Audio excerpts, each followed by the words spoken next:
화 있을진저 외식하는 서기관들과 바리새인들이여, 잔과 대접의 겉은 깨끗이 하되 그 안에는 탐욕과 방탕으로 가득하게 하는도다. 눈먼 바리새인이여, 너는 먼저 안을 깨끗이 하라. 그리하면 겉도 깨끗하리라. 화 있을진저 외식하는 서기관들과 바리새인들이여, 회칠한 무덤 같으니 겉으로는 아름답게 보이나 그 안에는 죽은 사람의 뼈와 모든 더러운 것이 가득하도다. 이와 같이 너희도 겉으로는 사람에게 옳게 보이되 안으로는 외식과 불법이 가득하도다. 화 있을진저 외식하는 서기관들과 바리새인들이여, 너희는 선지자들의 무덤을 만들고 의인들의 비석을 꾸미며 이르되, 만일 우리가 조상 때에 있었더라면 우리는 그들이 선지자의 피를 흘리는 데 참여하지 아니하였으리라 하니, 그러면 너희가 선지자를 죽인 자의 자손임을 스스로 증명함이로다. 너희가 너희 조상의 분량을 채우라. 뱀들아, 독사의 새끼들아, 너희가 어떻게 지옥의 판결을 피하겠느냐? 그러므로 내가 너희에게 선지자들과 지혜 있는 자들과 서기관들을 보내매 너희가 그 중에서 더러는 죽이거나 십자가에 못 박고, 그 중에서 더러는 너희 회당에서 채찍질하고 이 동네에서 저 동네로 따라다니며 박해하리라. 그러므로 의인 아벨의 피로부터 성전과 제단 사이에서 너희가 죽인 바라기아의 아들 사가랴의 피까지 땅 위에서 흘린 의로운 피가 다 너희에게 돌아가리라. 내가 진실로 너희에게 이르노니 이것이 다 이 세대에 돌아가리라.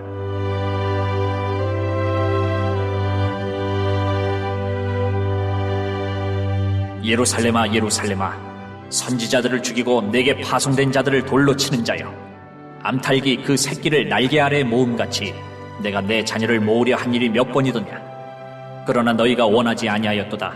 보라, 너희 집이 황폐하여 버려진 바 되리라.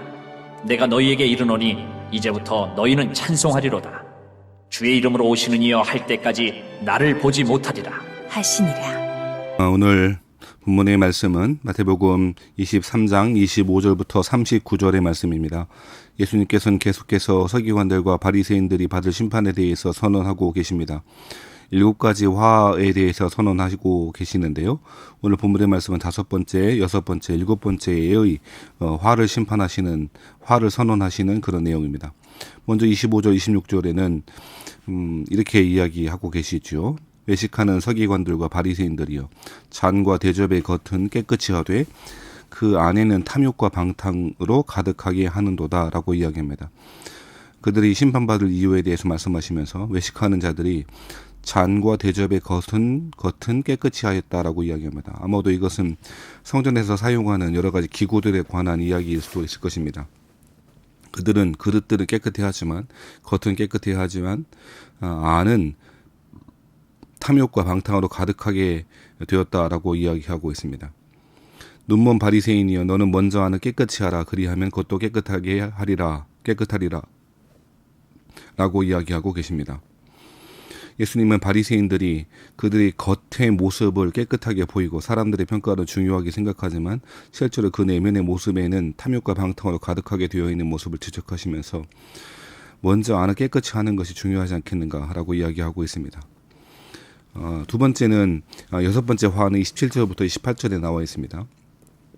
외식하는 서기관들과 바리새인들이여, 회칠한 무덤 같으니 겉으로는 아름답게 보이나 그 안에는 죽은 사람의 뼈와 모든 더러운 것이 가득하도다 라고 이야기합니다. 회칠한 무덤이라고 하는 것은요, 사람들이 실수로 접촉해서 그 사체와 접촉해서 일주일 동안 불결하게 되는 것을 민수기 19장에 보면 기록하고 있는데요. 그러한 부정을 막기 위해서 무덤을 눈에 띄게 만드는 방법 중에 하나였다고 말합니다. 특히 6월절 같은 순례자들이 많이 몰려오는 경우에 외부에서 사람들이 잘 모르고 몰려 들어와서 부정해지는 것을 막기 위한 방편으로 그런 무덤에 회치를 하는 일들을 하게 되었다는 것이죠. 그런데 겉으로는 화려해 보이고 깨끗해 보일지 모르겠지만 그 무덤 안에는 죽은 사람의 뼈와 모든 더러움과 부패와 그런 것들이 가득하지 않겠습니까? 이런 것들을 통하여서 바리새인들의 모습이 어떠한지를 그렇게 이야기하고 있는 것이죠. 자, 겉은 번지르하고 경건해 보이기도 하고 경건의 모양은 있으나 경건의 능력은 없고 오히려 그 죽음으로 가득한 그 부패와 불법이 가득한 그 모습들을 예수님께서 이야기하고 계시는 것이죠. 이와 같이 너희들 겉으로는 사람에게 옳게 보이되 안으로는 외식과 불법이 가득하도다 라고 이야기하고 있습니다. 마지막 7번째 화에 대해서 29절에서 이야기합니다. 화 있을진저 외식하는 서기관들과 바리새인들이요, 너희는 선지자들의 무덤을 만들고 의인들의 비석을 꾸미며 이르되, 만일 우리가 조상 때에 있었더라면 우리는 그들이 선지자의 피를 흘리는 데 참여하지 아니하였으리라 라고 이야기하고 있다고 합니다. 자, 무슨 이야기입니까? 구약 시대의 선지자들은 유대인들, 특히 경건하다고 스스로 생각하는 유대인들에 의하여 핍박을 많이 받게 되었죠. 더군다나 심지어는 피를 흘리는 데까지, 쭉 죽음에 이르기까지 하나님의 말씀을 증거하다가 그 외식하는 사람들의, 종교인들에 대한 불법을, 그 외식함을 지적하고 순교하는 자리에까지 가게 되었죠. 근데 오늘 예수님 시대의 바리새인들과 서기관들이 뭐라고 한다고요? 우리가 그때 있었더라면 우리는 그렇게 안 했을 것이다 라고 이야기하고 있죠.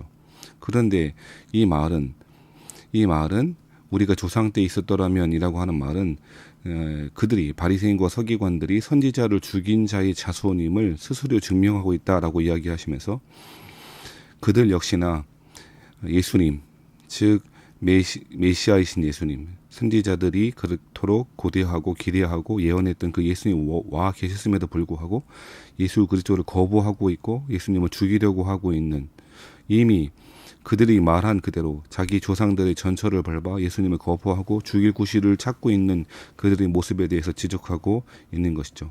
그러면서 32절에 너희가 너희 조상의 분량을 채우라 라고 이야기하고 있습니다. 그러면 33절에 뱀들아, 독사의 새끼들아, 너희가 어떻게 지옥의 판결을 피하겠느냐라고 이야기하고 있습니다.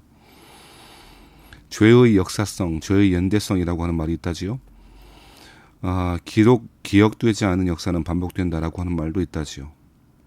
이 바리새인과 서기관들은 그들의 조상들과 똑같이 선지자들을 죽이는, 그리고 선지자들이 그토록 예언했던 예수님마저 죽이려고 하는 악한 일 가운데 있고, 그들이 받을 심판에 대해서 예수님은 뱀들이고 독사의 새끼들이고 지옥의 판결을 피할 수 없을 것이다 라고 이야기하고 있습니다.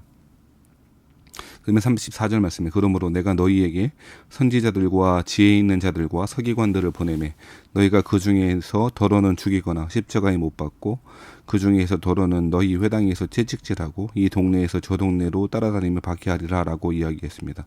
실제로 이 예언의 말씀은 그대로 이 바리새인들과 서기관들의 행동에 적용되어지고 그렇게 됐죠.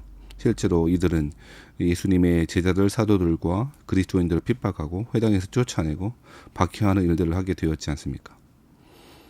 사랑하신 여러분, 그들이 자신들의 조상의 불법을 보고 자신들은 그렇지 않을 것이다 라고 단언하고 있지만 실제로 그들의 행동은 자신들의 조상과 똑같이 그렇게 행동하고 있음을, 아니 그보다 더 악한 일들을 하고 있음을 지적하고 있는 것이고, 예수님 그들에 대하여 화를 선언하고 계시는 것이죠. 마지막 37절부터 이야기를 보면 예루살렘아 예루살렘아 선지자들을 죽이고 내게 파송된 자들을 돌로 치는 자여라고 이야기합니다.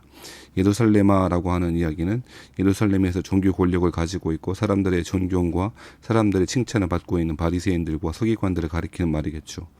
선지자를 죽이고 내게 파송된 자들을 돌로 치는 자라고 이야기하고 있습니다. 하나님은 암탉이 새끼를 날개 아래 모음같이 내가 네 자녀를 모으려 한 일이 몇 번이더냐, 그러나 너희가 원하지 아니하였도다 라고 이야기하고 있습니다. 하나님은 하나님의 백성들, 바리새인과 서기관들 포함하여 수많은 경로를 통하여 수많은 사람들을 통하여 하나님의 말씀으로 돌아오기를 그토록 경고하고 예언하고 호소하였습니다만 그들은 역시나 자신들의 악한 본성에 따라서 선지자들을 죽였고 뿐만 아니라 예수님마저도 죽이려고 하고 있음을 이렇게 다시금 이야기하고 있습니다.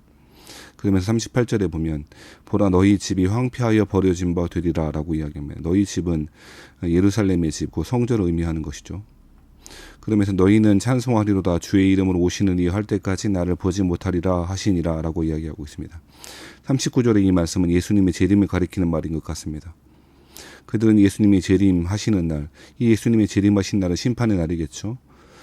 그들이 예수님을 죽일지 모르겠습니다만 실제로 다시 예수님을 보게 될 때에는 예수님 죽으신 후 부활하시고 승천하셔서 재림하셔서 하늘 보좌에 앉아 계시고 그리고 다시 오실 때 심판으로 오실 때 그들을 보게 될 것이다. 그들은 예수님 보게 될 것이다 라고 이야기하고 있는 것이죠. 즉 예수님의 재림 때에 심판받을 것을 그렇게 예언하고 있는 것입니다.